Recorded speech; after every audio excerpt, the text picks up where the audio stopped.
দেন।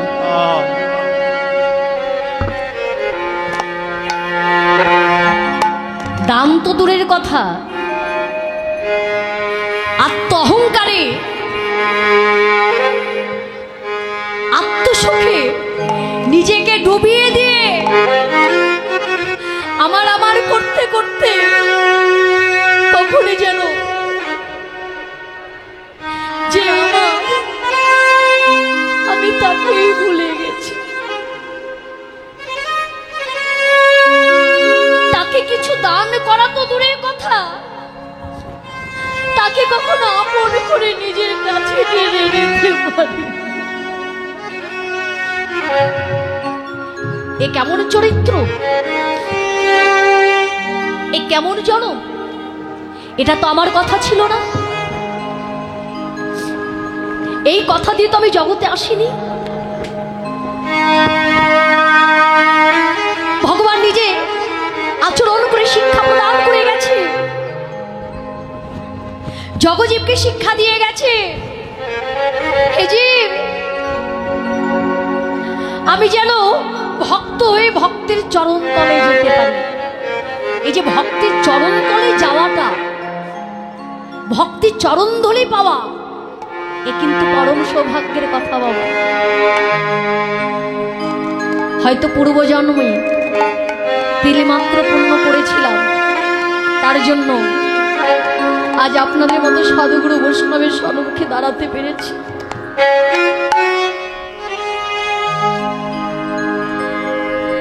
ভক্ত চরণ ধুলি পেলে সাক্ষাৎ ভগবানের সঙ্গ পাওয়া যায়। আর এর প্রমাণ কিন্তু শুধু এ যুগে নয়, সেই পূর্ব যুগ থেকে হয়ে আসছে।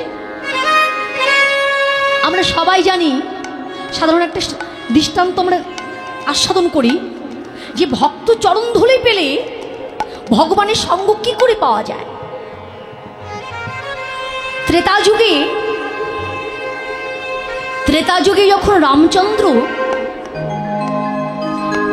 জানকী সীতাকে উদ্ধার করতে বানর সেনা নিয়ে লঙ্কাতে যাবার জন্য সেতু বন্ধন করছিলেন, করণীয় ছিল কি? ওই পাথরের উপরে রাম নাম লিখে ওই পাথর জলে ফেলে দিলে পাথর ভেসে উঠবে, তাতে সাগরে সেতু তৈরি হয়ে যাবে, এপার থেকে লঙ্কাতে সহজে যেতে পারবে। বানর সেনারা তারা সবাই ওই পাথরগুলো এনে এনে দিচ্ছে, আর হনুমান কি করছে? এক পাশে বসে বসে ওই পাথরের অঙ্গে রাম নাম লিখে ওই পাথরটা জলে ছেড়ে দিচ্ছে, পাথর জলে ভেসে উঠছে। সবাই প্রভুর সেবায় লাগছে। রামচন্দ্র মনে মনে চিন্তা করছে, আমারই নাম লিখে ওই পাথর জলে ছেড়ে দিচ্ছে, অথচ ওই পাথরটা জলে ভেসে উঠছে, তাহলে আমি কেন বসে থাকবো? আমারই তো নাম। রামচন্দ্র কি করেছে? তাড়াতাড়ি করে গিয়ে একটা পাথরের উপরে নিজের নামটা ভালো করে লিখে পাথরটা যখন জলে ছেড়ে দিয়েছে, ওই পাথর কিন্তু বাবা আর ভাসেনি, ওই পাথর জলের তলায় চলে গেছে। হনুমান দূর থেকে হাসছে। রামচন্দ্র বললেন, হনুমান তুমি এমন করে হাসছো কেন? আমি তো এটা বুঝতে পারলাম না, যে পাথরে তোমরা আমার নাম লিখছো, তোমরা ছেড়ে দিলে ওই পাথর ভেসে উঠছে, অথচ আমি ছেড়ে দিলে সেই পাথরটা জলের তলে ডুবে যাচ্ছে।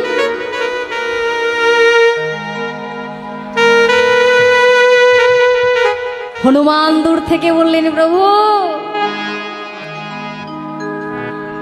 যে নাম তুমি পাথরের অঙ্গে লিখেছো, নাম তোমার হতে পারে, নামকে কি কখনো ভালোবাসতে পেরেছো? তুমি জানো না,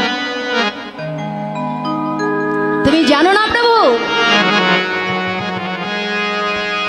তোমার নামে শোলা ডোবে পাথর ভাসে জলে প্রভু তোমার নামে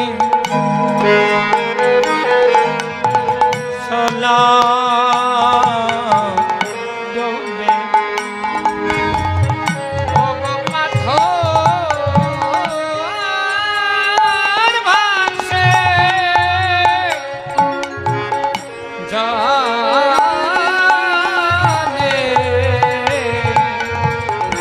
তোমার নামে শোলা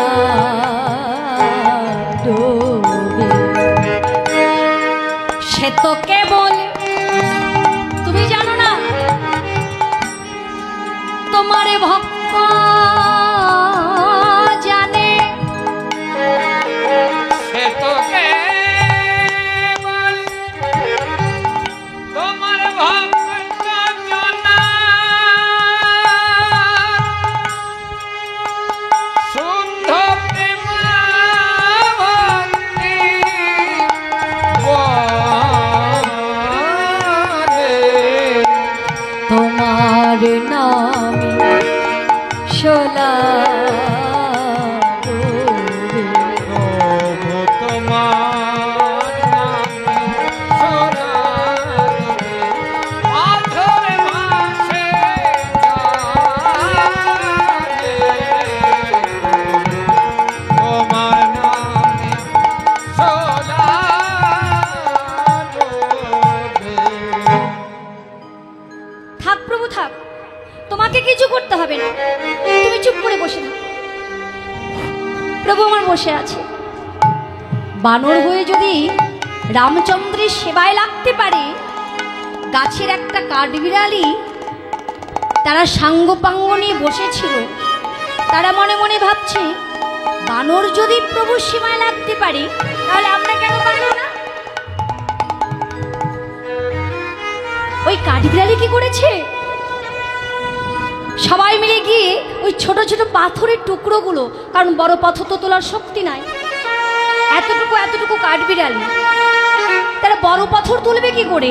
ছোট ছোট পাথরগুলো তুলে ছুটে গিয়ে দৌড়ে গিয়ে জলের মধ্যে ফেলছে, সবাই নিয়ে গিয়ে জলের মধ্যে ফেলছে।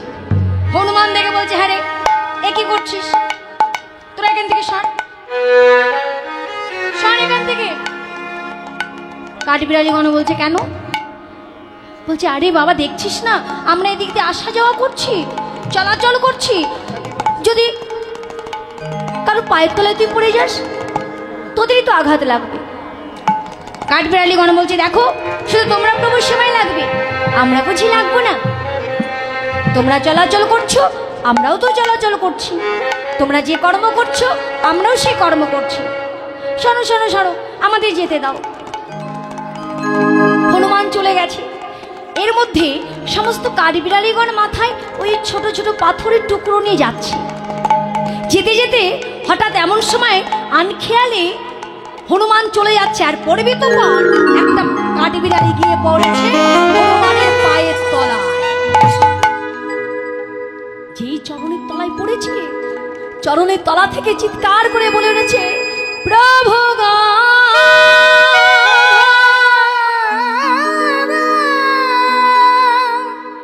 প্রভু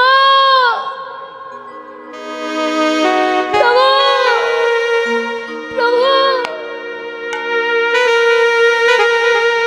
রামচন্দ্র ছুটে এসে বলছে, হনুমান এ কি করলি?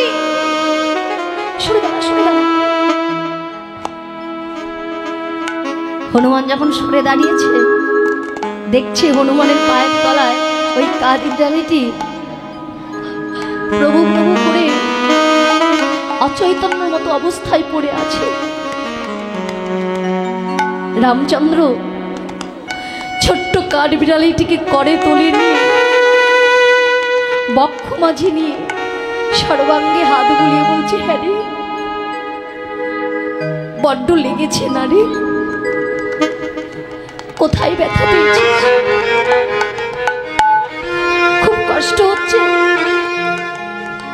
কাঠবিড়ালিটি বলছে, প্রভু আমার আর একটু কষ্ট হচ্ছে না,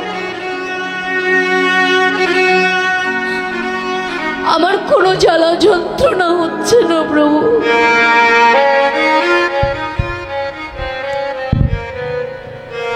তুই মিথ্যে বলছিস, হনুমান অপরাধ করেছে, অন্যায় করেছে, হনুমানকে সাজা পেতে হবে। হ্যাঁ রে ও কাঠবিড়ালি, তুই বল না, হনুমানকে আমি কি সাজা দেব? কি সাজা দিলে তুই যে ব্যথা পেয়েছিস, তুই যে আঘাত পেয়েছিস, এই আঘাত তোর, এই যন্ত্রণা তোর জুড়িয়ে যাবে। কাঠবিড়ালি তখন চিৎকার করে বলে উঠলেন, প্রভু আমার কথা অনুযায়ী যদি তুমি হনুমানকে শাস্তি দিতে চাও, হনুমানকে অভিশাপ দাও, হনুমানকে তুমি অভিশাপ দাও। রামচন্দ্র বলছে, অভিশাপ? কি অভিশাপ দেবো বল?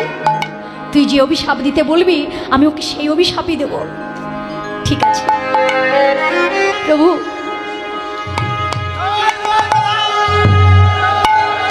হরি বল, হরি বল। প্রভু তুমি হনুমানকে অভিশাপ দাও, শুধু এই জন্মে নয়, আগত প্রত্যেকে জন্মে জন্মে যেন আমি এমন করেই হনুমানের চরণের তলায় পড়তে পারি। বিশ্বাস করো আমি বুঝতে পারিনি ভক্তির চরণ তরে পড়লে ভগবান কি পাওয়া যায়, ভক্তির চরণ ধুলি পেলে ভগবানের সঙ্গ পাওয়া যায়। আমি জানতাম না। যদি অভিশাপ দিতে হয় ওকে দাও অভিশাপ, শুধু এ জন্মে না, এ প্রতি জন্মে জন্মে। প্রভু গো আমি যেন ভক্তের চরণে তলে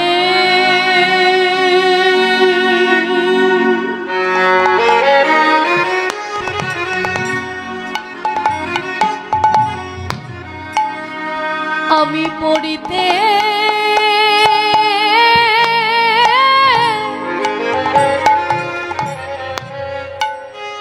পড়িতে পারি। প্রভু গো আমি যেন ভক্তের চরণ তলে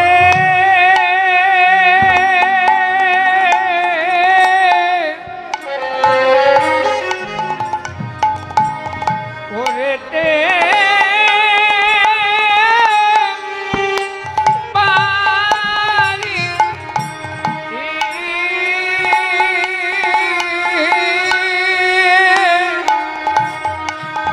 যে ভক্তের চরণে পেলে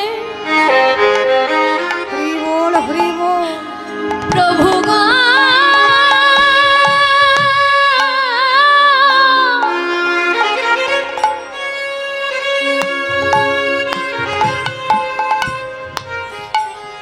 যে ভক্তের চরণে পেলে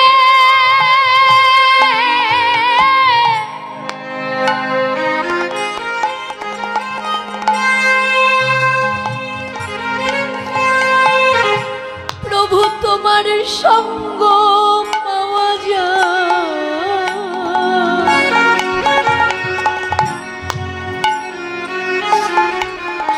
আমি যেন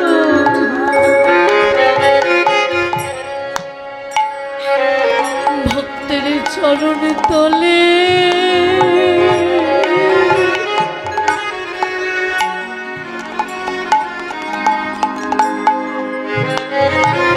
আমি পড়িতে পারি। যে ভক্তের চরণে পেলে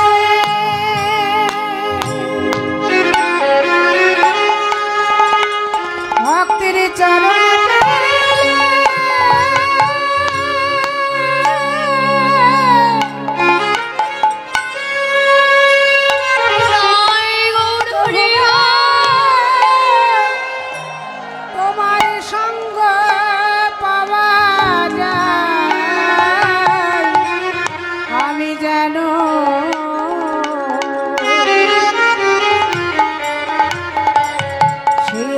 ভক্তির চরণ ধুলি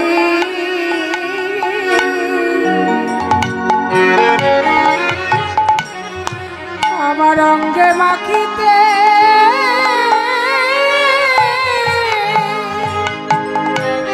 মাখিতে পারি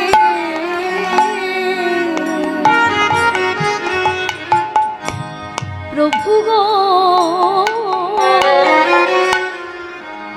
যে কুলে জন চাই না আমি মানব জনম, যে কুলে জন্মে দাও না কেন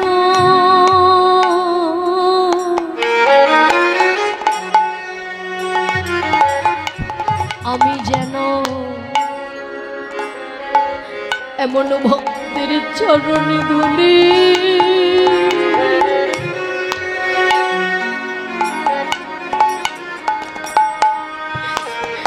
ধুলি অঙ্গে মাখিতে পারি আমায় যে কুলে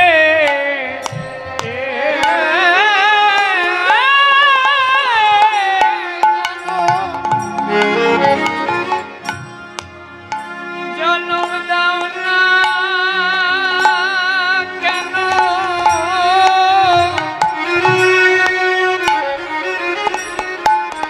আমি যেন তোমার ভক্তের সঙ্গ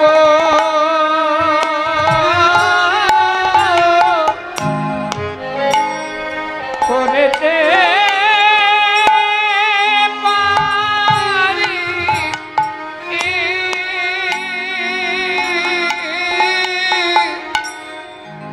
ভবে তুমি বিনে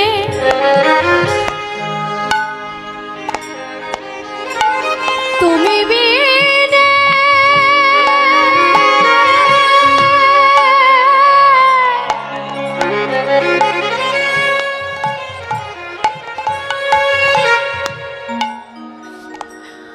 ভবে তুমি বিনে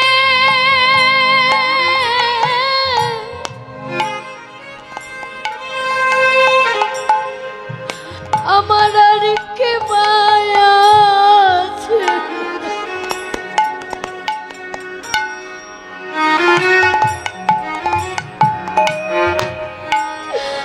আমি যেন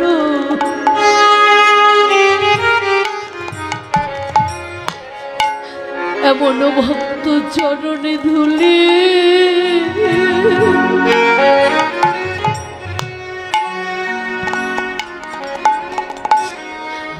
অঙ্গে মাখিতে পারি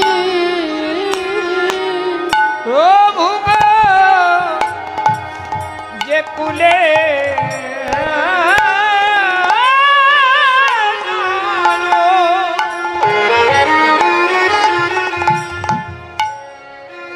দাও না কেন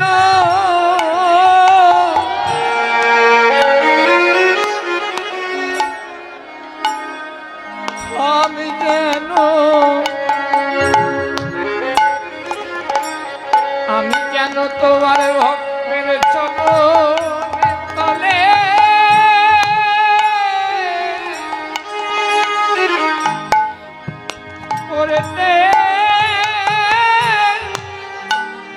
করতে পারি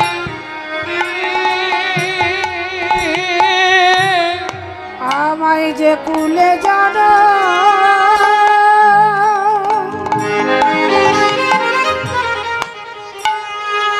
আমায় যে কুলে জানো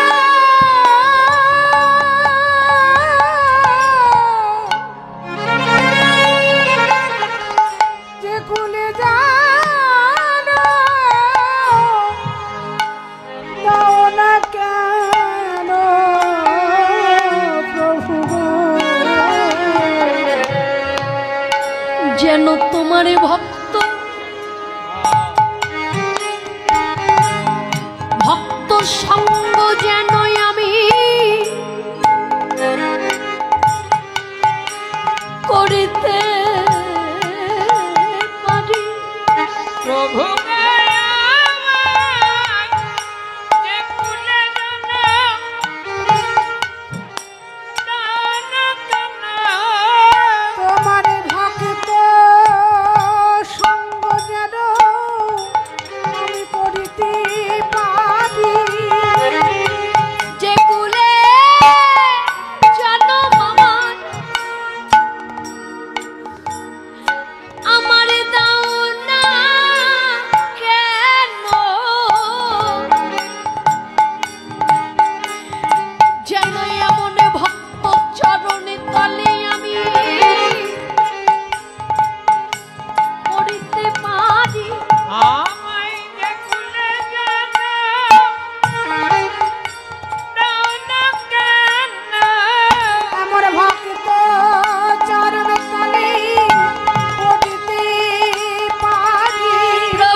করতে পারি।